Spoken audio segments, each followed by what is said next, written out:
Dear students, हम physical chemistry में spectroscopy को डिस्कस कर रहे हैं। आज हम इस स्पेक्ट्रोस्कोपी में outline of an absorption spectrometer को एक्सप्लेन करेंगे। इसका मतलब ये हुआ कि हमें जिस सैंपल या जिस पदार्थ का स्पेक्ट्रम लेना है, उस स्पेक्ट्रम को किस उपकरण से लिया जाता है, जिस उपकरण से हम उसका स्पेक्ट्रम प्राप्त करते हैं, उस उपकरण को हम स्पेक्ट्रोमीटर कहते हैं। इसके और भी नाम हैं, तो हम इसको इस तरह से एक्सप्लेन करें। जिस उपकरण से किसी पदार्थ का स्पेक्ट्रम प्राप्त किया जाता है उसे ऑप्टिकल स्पेक्ट्रोस्कोप कहते हैं। इस उपकरण के अन्य नाम भी हैं, इन्हें हम स्पेक्ट्रोमीटर, फोटोमीटर, स्पेक्ट्रोग्राफ या स्पेक्ट्रोफोटोमीटर कहते हैं। इन सभी उपकरणों का जो मेन प्रिंसिपल है या मूलभूत कार्य व सिद्धांत एक ही है। सब एक ही प्रिंसिपल पर ये वर्क करते हैं। यहाँ पर इन स्पेक्ट्रोमीटर में हम एब्जॉर्प्शन स्पेक्ट्रम को प्राप्त करते हैं, तो इसलिए हम इन्हें एब्जॉर्प्शन स्पेक्ट्रोमीटर कहते हैं। तो एब्जॉर्प्शन स्पेक्ट्रोमीटर का एक फ्लो शीट डायग्राम हमने यहाँ पर शो कर रखा है। जनरली हम एक सैंपल को लेते हैं, सैंपल यानी जिसका स्पेक्ट्रम हमें लेना है, उस सैंपल को या तो प्योर स्टेट में या इसको एक उचित विलायक में डिसॉल्व करके सॉल्यूशन बना के उसे हम यूज़ में लेते हैं और उस पर एक सोर्स से एक उचित रेडिएशन, इलेक्ट्रोमैग्नेटिक रेडिएशन डालते हैं। इस उपकरण के द्वारा हमें उस सैंपल का एक स्पेक्ट्रम प्राप्त हो जाता है, एक ग्राफ टाइप का आता है। वो स्पेक्ट्रम एब्जॉर्प्शन स्पेक्ट्रम कहलाता है। तो यहाँ पर ये प्रक्रिया थोड़ी जटिल है, लेकिन उस एपरेटस में कौन कौन से पार्ट्स होते हैं जिनके द्वारा ये इस स्पेक्ट्रम का निर्माण होता है, उन पार्ट्स को हम यहाँ शॉर्ट में उसको एक्सप्लेन करेंगे। तो उन पार्ट्स को हमने यहाँ पर एक फ्लो शीट डायग्राम या आउटलाइन डायग्राम में शो कर रखा है। ये जो पार्ट्स हैं, उन पार्ट्स में एक तो होता है सोर्स, जिसको S से रिप्रेजेंट किया हुआ है। उसके बाद में एक सैंपल सेल होता है, जिसमें या तो प्योर सैंपल होता है या उसको एक उचित विलायक में डिसॉल्व किया हुआ रखते हैं। फिर उसके बाद ये जुड़ा होता है एक मोनोक्रोमेटर से, जिसको हमने M से रिप्रेजेंट किया है। ये मोनोक्रोमेटर आगे जुड़ा होता है डिटेक्टर से, जिसको D से शो किया है। ये डिटेक्टर आगे एक एम्पलीफायर से अटैच होता है और एम्पलीफायर जुड़ा होता है एक रिकॉर्डर से, जिसको R से रिप्रेजेंट किया। इस रिकॉर्डर में हमें पदार्थ का या सैंपल का स्पेक्ट्रम मिलता है। तो इन सारे पार्ट्स की कार्यप्रणाली को हम समझाएं तो उसका एक्सप्लेनेशन इस तरह से है। सबसे पहला पार्ट जो है वो है सोर्स। सोर्स यह है पर्याप्त तीव्रता व अभीष्ट तरंग दैर्ध्य परास का विकिरण प्रदान करता है। अगर हम सोर्स के रूप में कांच में बंद टंगस्टन तंतु लेते हैं, तो इस कांच में बंद टंगस्टन तंतु से जो हमें विकिरण मिल सकते हैं वो विकिरण दृश्य परास का होगा, निकट नियर यूवी का होगा व नियर IR परास का विकिरण हमें इस सोर्स से मिलता है।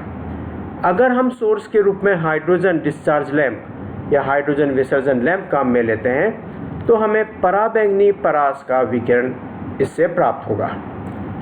IR विकिरण प्राप्त करने के लिए हम नैनसर्ट ग्लोवर, जो कि दुर्लभ मृदा धातु जैसे जिरकोनियम, इट्रियम, थोरियम के ऑक्साइड की रॉड या छड़ होती है, जिसे हम 1500 से 2000 डिग्री सेंटीग्रेड तक गर्म करके रखते हैं, तो यहाँ से हमें IR रेंज के विकिरण मिलते हैं।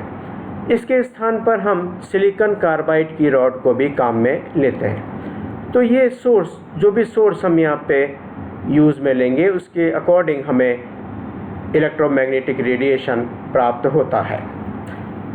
सोर्स से रेडिएशन निकलकर सैंपल सेल पर आकर गिरता है। तो इसका नेक्स्ट पार्ट जो है वो है सैंपल सेल। सैंपल सेल, ये सेल ऐसे पदार्थ का बना होता है जो सोर्स से आने वाले विकिरण का स्वयं अवशोषण ना करे।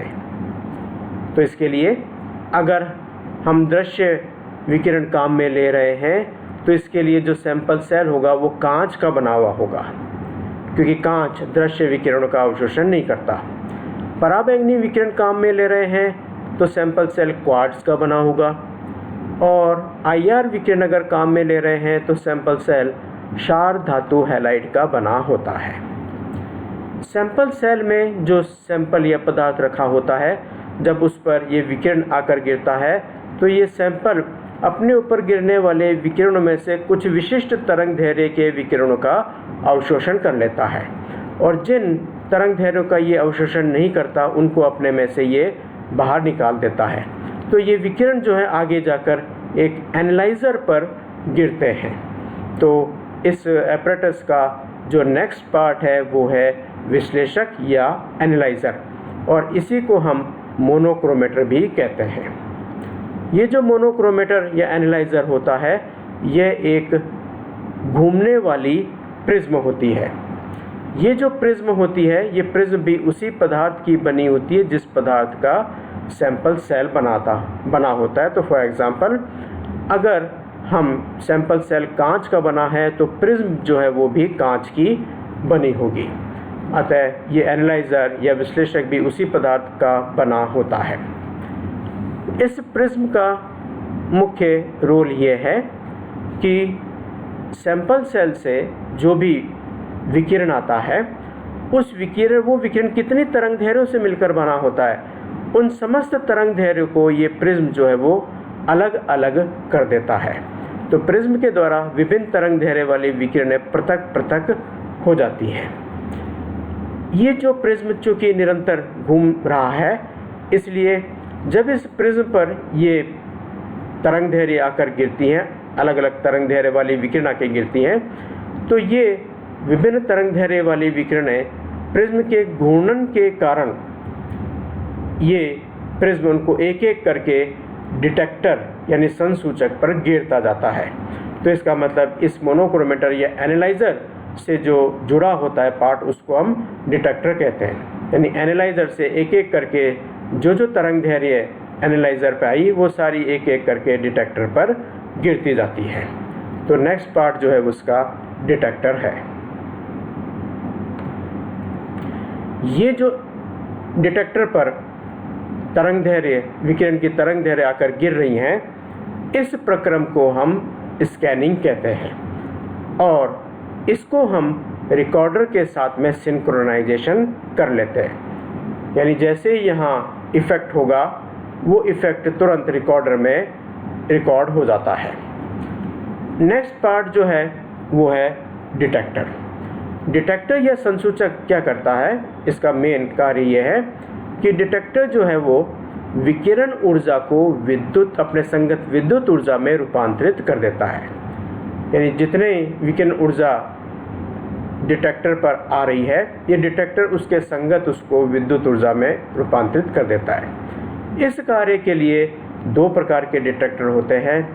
पहले प्रकार के डिटेक्टर को हम थर्मल डिटेक्टर या तापीय संसूचक कहते हैं, जिनका अवरक्त क्षेत्र में मुख्यतः उपयोग होता है।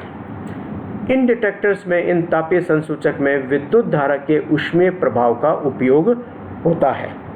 ये जो डिटेक्टर होते हैं, ये थर्मोकपल, थर्मोपाइल या बोलोमीटर इनको हम कहते हैं। दूसरे प्रकार के जो डिटेक्टर होते हैं उनको हम फोटो डिटेक्टर या प्रकाश संसूचक कहते हैं। इन प्रकाश संसूचक में प्रकाश विद्युत प्रभाव का उपयोग होता है। इन फोटो डिटेक्टर्स का उपयोग हम दृश्य क्षेत्र में, यानी अगर हम दृश्य विकिरण काम में ले रहे हैं तो वहाँ हम डिटेक्टर के रूप में फोटो डिटेक्टर काम में लेंगे। अल्ट्रावायलेट विकिरण काम में ले रहे हैं तो हम फोटो डिटेक्टर काम में लेते हैं, और अगर निकट IR विकिरण काम में ले रहे हैं तो वहाँ भी फोटो डिटेक्टर प्रयुक्त होते हैं। इन फोटो डिटेक्टर्स या प्रकाश संसूचक का एक एग्जाम्पल जो है वो है फोटो मल्टीप्लायर। तो फोटो मल्टीप्लायर जो है वो एक प्रकाश संसूचक के रूप में प्रयुक्त होता है। तो डिटेक्टर जो है वो अपने ऊपर गिरने वाले विकिरण ऊर्जा को विद्युत ऊर्जा में रूपांतरित कर देता है। अब ये जो विद्युत ऊर्जा प्राप्त होती है उसको हम मापने योग्य कर सकें तो इसके लिए हम इसको पहले एम्पलीफायर पे डालते हैं। तो एम्पलीफायर एक निश्चित गुणांक से विद्युत ऊर्जा के मान में वृद्धि कर देता है। फिर वो विद्युत ऊर्जा वहाँ से एक रिकॉर्डर पर आकर गिरती है। तो हम कह सकते हैं इसका जो लास्ट पार्ट है वो है रिकॉर्डर। तो डिटेक्टर यानी संसूचक द्वारा प्राप्त विद्युत धारा एक एम्पलीफायर द्वारा एम्पलीफाई होकर रिकॉर्डर पर गिरती है और रिकॉर्डर में एक चार्ट पेपर या ग्राफ पेपर होता है और उस पर एक पेंसिल लगी होती है।